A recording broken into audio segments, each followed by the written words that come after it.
சிவம் Sai academy. எங்கள் கனவு உங்களின் அரசு வேலை. சிவம் சாய் மாணவர்கள் அனைவருக்கும் வணக்கம். இந்த வாரம் புதிய பாடத்திட்டத்தின் அடிப்படையில் 4வது தேர்வு பார்த்திங்கன்னா நடைபெறுகிறது. இப்போ ஆல்ரெடியே நீங்கள் முதல் 3 தேர்வுகளுக்கு 6 முதல் 12ஆம் வகுப்பு வரை இருக்கக்கூடிய புதிய மற்றும் பழைய தமிழ் புத்தகத்தில் இருக்கக்கூடிய இலக்கணத்தை ரொம்ப தெளிவாக பார்த்திங்கன்னா தேர்வு எழுதிட்டீங்க. இந்த வாரம் உங்களுக்கு சிறப்பு தமிழ் பார்த்திங்கன்னா டெஸ்ட்டு போட்டிருந்தேன். இப்போ சிறப்பு தமிழில் என்ன சிலபஸ் படிக்கணுன்ற ஒரு குழப்பம் இருப்பதாக நீங்கள் கூறியிருந்தீங்க. அதுக்காக தான் தனியாகவே இந்த வீடியோவில் நான் உங்களுக்கு வந்தேன். ஸோ உங்களுக்கு சிறப்பு தமிழை பொறுத்தவரையிலும் மொத்தம் எத்தனை யூனிட் இருக்கும் அப்படின்னா, புதிய புத்தகத்தில் 6 யூனிட் இருக்கும். இந்த 6 யூனிட்டில் நீங்கள் தவிர்க்க வேண்டிய யூனிட் எதுன்னு பார்த்தீங்கன்னா 1 முதல் 3 வரை இருக்கக்கூடிய யூனிட் நீங்கள் படிக்க தேவையில்லை. பாருங்கள், கவிதையியல், கதையியல், அரங்கவியல், இந்த 3மே நீங்கள் இலக்கணத்திற்கு படிக்க தேவையில்லை. இப்போ எதை படிக்கணும்னா இலக்கணவியல், ஊடகவியல், கணினி தமிழியல், இந்த 3மே கட்டாயமாக நீங்கள் படிக்க வேணும். ஏன்னா அவ்வளோ முக்கியமானது இந்த 3 டாப்பிக்குமே. நமக்கு அப்படியே நம்முடைய புது சிலபஸோட மிகவும் ஒத்து காணப்படுகின்ற டாபிக் தான் இந்த 3மே, இலக்கணவியலும், ஊடகவியலும், கணினி தமிழியலும். இப்போ நீங்கள் இதை முடிச்சுட்டு இந்த மீதம் இருக்கக்கூடிய இந்த 3 டாப்பிக்கை, அதாவது கவிதையியல், கதையியல் மற்றும் அரங்கவியல், இந்த 3 நீங்கள் எப்படி பயன்படுத்தலாம்னா, கவிதையியல் சொல்லும் பொருளுக்கும் நீங்கள் பயன்படுத்தலாம். அதற்கு பிறகு பார்த்தீங்கன்னா சொற்றொடர்களை ஒழுங்குபடுத்தி முறையான சொற்றொடர் ஆக்குக என்ற கேள்வி இதிலிருந்து வரலாம். கதையியல் மற்றும் அரங்கவியலில் நமக்கு எப்படி கேள்வி கேட்கலாம்னா, நிறுத்தற் குறியீடுகளை கேட்கலாம், முறையான சொற்றொடரை அமைக்கன்னு கேட்கலாம், ஒற்றுப்புழையை நீக்குகன்னு கேட்கலாம். இந்த மாதிரி இருக்கக்கூடிய டாபிக்ஸுக்கு நீங்கள் இந்த கவிதையியல், கதையியல் மற்றும் அரங்கவியலை பயன்படுத்திங்க. ஆனால் முழுக்க இலக்கணவியல், ஊடகவியல், கணினி தமிழியலை மட்டும் ரொம்ப டெப்த்தாக பார்க்கணும். மிக முக்கியமாக பின்னாடி இருக்கக்கூடிய கலை சொற்களை பார்க்கணும். இப்போ நீங்கள் கணினி தமிழியெல்லாம் பார்த்தீங்கன்னா ஒரு டாப்பிக்குமே பார்த்தீங்கன்னா உங்களுக்கு ஆங்கிலத்தில் இருக்கும். அந்த ஆங்கிலத்தில் இருக்கக்கூடியதை நமக்கு அப்படியே டிஎன்பிஎஸ்சில் கொஸ்டினாக கேட்டிருக்காங்க. எப்படி ஆங்கிலத்தில் இருக்குன்னு பாருங்கள். எழுத்துருனா ஃபாண்ட், குறியேற்றம்னா என்கோடிங், விசைப்பலகைனா கீபோர்ட், இது போல் பார்த்தீங்கன்னா நமக்கு ஒவ்வொரு தலைப்பையும் பார்த்தீங்கன்னா ஆங்கிலத்திலையும் கொடுத்துருப்பாங்க, தமிழ்லையும் கொடுத்துருப்பாங்க. அதை நீங்கள் தெளிவாக பார்த்துக்கணும். இப்போ பாருங்கள், கையெழுத்து உணரினா ஹேண்ட் ரிட்டன் ரெகக்னேஷன் கொடுத்துருப்பாங்க, பேச்சுரை மாற்றினா ஸ்பீச் ரெகக்னைசர்னு கொடுத்துருப்பாங்க, தமிழ் வேர்டு ப்ராசஸர்னா தமிழ் சொற்செயலின்னு கொடுத்துருப்பாங்க. இது போல் உங்களுக்கு கலை சொற்களை தலைப்போடு சேர்த்தும் கொடுத்துருப்பாங்க. அதையும் நீங்கள் படிக்கணும். அதனால் இந்த சிறப்பு தமிழை ரொம்ப கூர்மையாக நீங்கள் நோக்க வேண்டியது இருக்குது. இதிலிருந்து நமக்கு நிறைய கேள்விகள் இடம்பெறுவதற்கு வாய்ப்பு இருக்கிறது. அதற்காகத்தான் உங்களுக்கு சிறப்பு தமிழை மட்டும் தனி தேர்வாக உங்களுக்கு போட்டிருந்தேன்.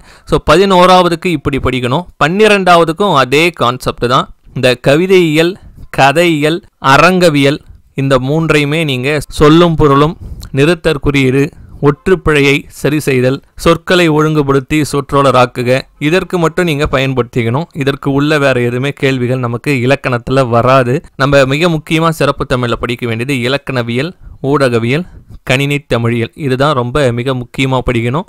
100% இலக்கண சிலபஸ் இதில் நமக்கு அதிகமாக கவர் ஆகுது. இது புதிய சிறப்பு தமிழ் புத்தகத்தை படிப்பதற்கான வழிமுறை. ஆனால் பழைய சிறப்பு தமிழ் புத்தகத்தை அப்படி படித்தல் கூடாது. பழைய சிறப்பு தமிழ் புத்தகத்தில் நமக்கு செய்யுளும் சேர்த்து கொடுத்துருப்பாங்க. அப்போ செய்யுளை சேர்த்து கொடுத்துருப்பதால் நம்ம என்ன செய்யணும்னா, இந்த செய்யுளில் சொல்லும் பொருளும் பார்க்கணும்.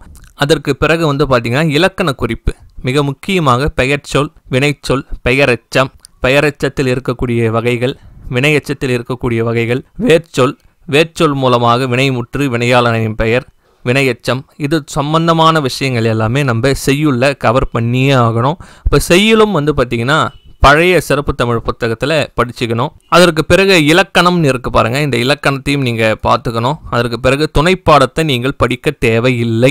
துணைப்பாடத்தை நீங்கள் படிக்க தேவையில்லை. மொழி வளம்னு இருக்கும், அந்த மொழி வளத்தை பார்த்துருங்க. பழைய சிறப்பு தமிழ் புத்தகத்தை பொறுத்தவரையிலும் நமக்கு என்ன ப்ளஸ்னா, நிறைய மரபு தொடர்களை பற்றி கொடுத்துருக்காங்க.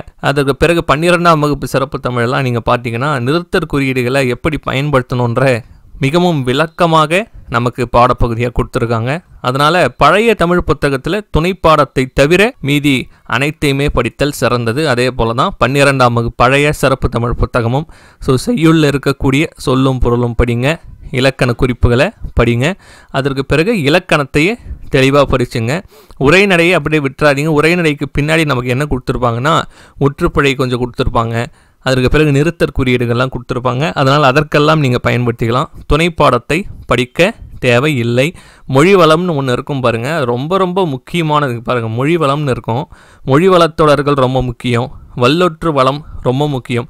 இந்த மொழி குறிகள்னு இருக்குது பாருங்கள், அது ரொம்ப ரொம்ப ரொம்ப முக்கியம் பாருங்கள். மொழி குறிகளில் உங்களுக்கு எப்படி நீங்கள் முற்றுப்புள்ளி பயன்படுத்தணும், முக்கார் புள்ளி எங்கே பயன்படுத்தணும், அதற்கு பிறகு அரைப்புள்ளி எப்படி பயன்படுத்த வேண்டும், காற்புள்ளி எப்படி பயன்படுத்த வேண்டும், இதுபோல் எடுத்துக்காட்டோட ரொம்ப ரொம்ப மிக விரிவாக உங்களுக்கு ஒரு பாடமாக கொடுத்துருக்காங்க.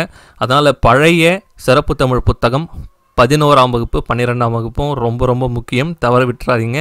இப்போ தேவையில்லாத பாடங்களை எப்படி நீக்கணுன்றதையும் நான் உங்களுக்கு சொல்லிட்டேன். பழைய சிறப்பு தமிழ் புத்தகமாக இருந்தால் கண்டிப்பாக செய்யுளோடு சேர்த்து சொற்பொருளும் பார்த்துக்கணும், இலக்கண குறிப்பும் பார்த்துக்கணும். இதே புதிய சிறப்பு தமிழ் புத்தகமாக இருந்தால் நீங்கள் அந்த 4, 5, 6 இந்த அலகுகளை மட்டும் படிச்சுட்டு மீதம் இருக்கக்கூடிய அலகுகளை ப்ராக்டிஸ் பண்ணுறதுக்காக வச்சுக்கிட்டாலே உங்களுக்கு போதுமானது. ஸோ இந்த வார தேர்வுக்கு நீங்கள் இவ்வளவு தான் படிக்க வேண்டியது. ஸோ இந்த வார தேர்வை மிக சிறப்பாக நீங்கள் எதிர்கொண்டு எழுதுங்க. கொஞ்சம் கடினமாக தான் இருக்கும். காரணம் என்னென்னா 11ஆம் வகுப்பு 12ஆம் வகுப்பு புத்தகம் என்பதால் கொஞ்சம் தேர்வு கடினமாக இருக்கும். அதனால் கொஞ்சம் கவனமாக படித்து இந்த வார தேர்வை சிறப்பாக எதிர்கொள்ளுங்க. ஸோ ஞாயிற்றுக்கிழமை 10 மணிக்கு ஷார்ப்பாக உங்களுக்கு ஆஃப்லைன்லேயும் ஆன்லைன்லேயும் தேர்வு நடைபெறும். இந்த பழைய புத்தகத்தினுடைய பிடிஎஃப் வந்து பார்த்தீங்கன்னா சிறப்பு தமிழ் புத்தகத்தினுடைய பிடிஎஃப்பை நான் நம்மளுடைய ஆப் இருக்கு இல்லையா, ஆப்பில் வந்து கூகுள் டிரைவ் லிங்க்கில் ஆட் பண்ணியிருக்கேன். வேணும்னா நீங்கள் டவுன்லோட் பண்ணிங்க. ஸோ அடுத்த ஒரு முக்கியமான பதிவில் நான் உங்களை சந்திக்கிறேன். நன்றி, வணக்கம்.